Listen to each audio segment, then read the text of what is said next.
जब यूट्यूब नया आया था तो लोग सिर्फ इस बात पे खुश थे कि वो अपनी वीडियो मुफ्त ऑनलाइन पोस्ट कर रहे हैं। ये लोगों की फेवरेट वेबसाइट बन गई थी जहां ये लोग अपनी वीडियोस अपलोड कर रहे थे और दुनिया के बाकी लोग इनकी वीडियोस देख रहे थे। लेकिन फिर यूट्यूब ने एडवर्टाइजमेंट से होने वाली अर्निंग का कुछ हिस्सा यूट्यूबर्स को देना शुरू कर दिया। इसके अलावा बहुत सी कंपनीज इन यूट्यूबर्स को पर्सनली पैसे देने लग पड़ी कि आप मेरे प्रोडक्ट को प्रमोट करें, और अचानक यूट्यूबर बनना एक जॉब बन गई।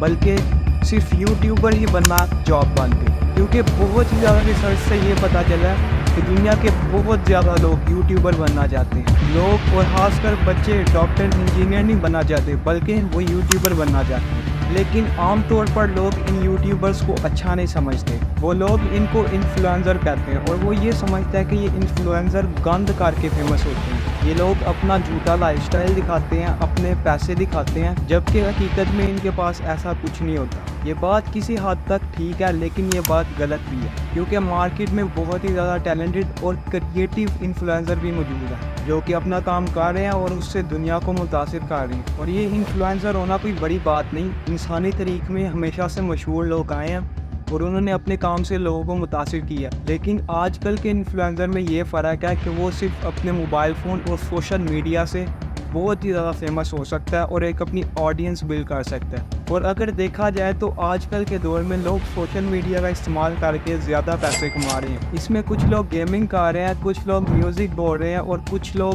खाना पका रहे हैं और उसको वो सोशल मीडिया में शो करवा रहे हैं और वो पैसे कमा रहे हैं। लेकिन अब मज़े की बात यह है कि सोशल मीडिया में ऑडियंस को मोनेटाइज करने का पुराना तरीका ये था कि आपके पास एक कंपनी आती है, वो आपको कहती है कि ये मेरा प्रोडक्ट है, इसको आप प्रमोट करो, इसको अपनी वीडियोस में शो करवाओ, तो मैं आपको इतने पैसे दूँगा।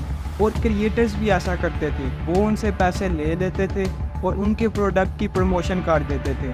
अभी तक भी ऐसा ही होता है, लेकिन अब कुछ क्रिएटर्स ने ये सोचना शुरू कर दिया कि अगर मैं अपना कारोबार शुरू करूं और उसकी प्रमोशन करूं तो क्या होगा। तो इसके लिए एक फेमस एग्जांपल मिस्टर बीस्ट का अपनी बर्गर चेन लॉन्च करना है, जो कि कई मुल्कों में बहुत ही ज़्यादा तेज़ी से फैल गई है। आप उस यूट्यूबर की पावर चेक करें कि उसने रातों रात कई फ्रेंचाइजेस बेच दी। वो एक्सपेंडेशन जिसमें मैकडोनल्ड को कई साल लग गए थे, वो मिस्टर बीस्ट ने एक ही रात में कर दी।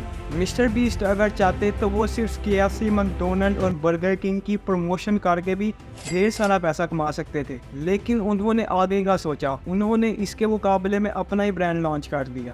अगर आप इस वक्त मिस्टर बीस्ट के टोटल सब्सक्राइबर्स देखें तो वो 286 मिलियन है, और अगर इन सब्सक्राइबर्स में एक महीने में उनकी 1% ऑडियंस भी उनसे कुछ लेती है, उनके ब्रांड का कुछ खाती है, और ये तकरीबन 2.8 मिलियन बन जाता है, यानी कि तकरीबन 28 लाख लोग। और अगर ये लोग मिस्टर बीस्ट की सबसे सस्ती डील लेते हैं जिसकी प्राइस $5 है, और अगर आप इस $5 को इनकी 1% ऑडियंस के साथ मल्टीप्लाई करें तो ये तकरीबन 1,40,00,000 बन जाता है, यानी कि पैसा ही पैसा। अपनी कंट्री पाकिस्तान से मैं आपको एक और मिसाल देना चाहूँगा माज सफदर की। सबसे पहले इन्होंने अपना एक परफ्यूम का ब्रांड लॉन्च किया और उसके बाद इन्होंने अपना एक रेस्टोरेंट भी लॉन्च कर दिया। एक बार सोचिए कि आम नए कारोबारों का सबसे बड़ा मसला क्या होता है।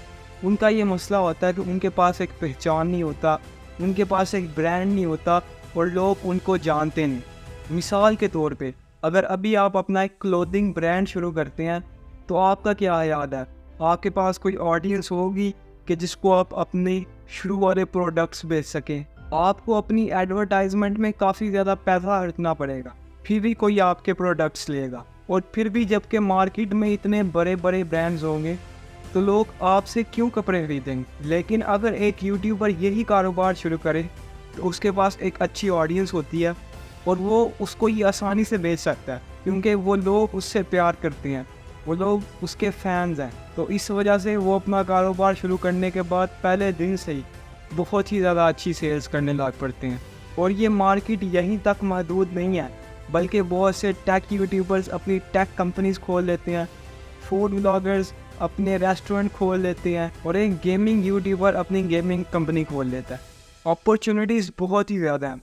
लेकिन एक मिनट रुकिए, मैं जानता हूँ आप क्या सोच रहे हैं। आप भी यही सोच रहे हैं कि भाई यूट्यूबर वीडियोस बनाने में अच्छे हो सकते हैं, लेकिन क्या वो कारोबार चलाने में भी अच्छे हो सकते हैं? और आप किसी हद तक ठीक भी हैं, लेकिन उनको ये करने की ज़रूरत ही नहीं। उनको सिर्फ अपनी हिकमत अमली के साथ पार्टनरशिप्स करने की ज़रूरत है। क्या आप ये सोच रहे हैं कि मिस्टर बीस्ट ने खुद से इतनी बड़ी एक कंपनी कायम कर लिया है खाने की? नहीं, इसने एक बिजनेस मैनेजर को जॉब दी हुई है जो कि इसकी सारी डील्स देखता है। और मिस्टर बीस्ट ने एक कंपनी के साथ पार्टनरशिप की है जो कि हकीकत में वो कंपनी ही मिस्टर बीस्ट के बर्गर्स की चेन चलाती है।